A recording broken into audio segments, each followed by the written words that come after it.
Weekendo est né d'une frustration en fait personnelle où j'avais toujours envie de fabriquer les choses de mes mains. Je me présentais souvent chez des artisans qui me disaient bah non, il faudrait que tu suives un cursus de formation, ce sont des formations plus longues, etc.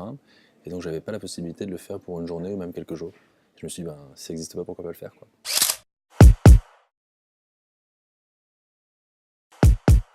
Le concept Weekendo, c'est en fait d'emmener des particuliers dans les ateliers des artisans pour leur permettre de découvrir un savoir-faire, mais aussi une histoire et une personne, fabriquer un objet avec un artisan et repartir avec sa création finalement à la fin de l'atelier.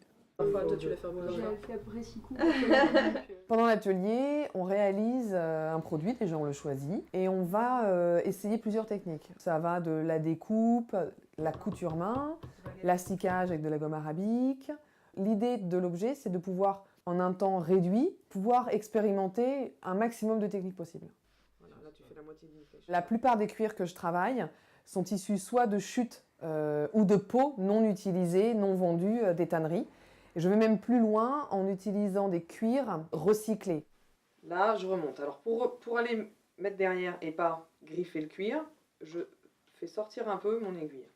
Les personnes, quand elles viennent, rien que le fait de choisir le cuir, le fil, d'aller vouloir plus un asticage comme ci, plus poncé ou autre, déjà elles vont pas repartir avec le même produit que la personne qui est à côté. C'est vraiment une histoire qui s'écrit réellement et qui va vivre ensuite parce que je mets de moi, je donne à la personne et elle va vivre encore avec. J'aime beaucoup toucher à tout.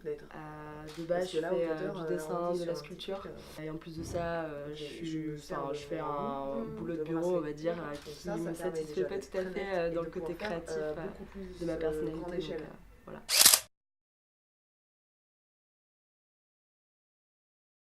Dès les premières rencontres qu'on a pu faire avec des artisans pour confronter l'idée, etc., on a compris qu'il y avait derrière un réel enjeu humain et même sociétal derrière, quoi, d'aider les TPE. Quoi.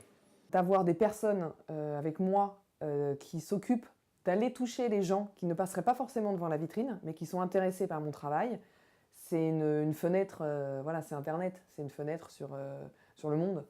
On a mis le site en ligne en janvier, on a eu notre premier client en février, et maintenant ça marche très bien. Bravo! Bravo! Voilà.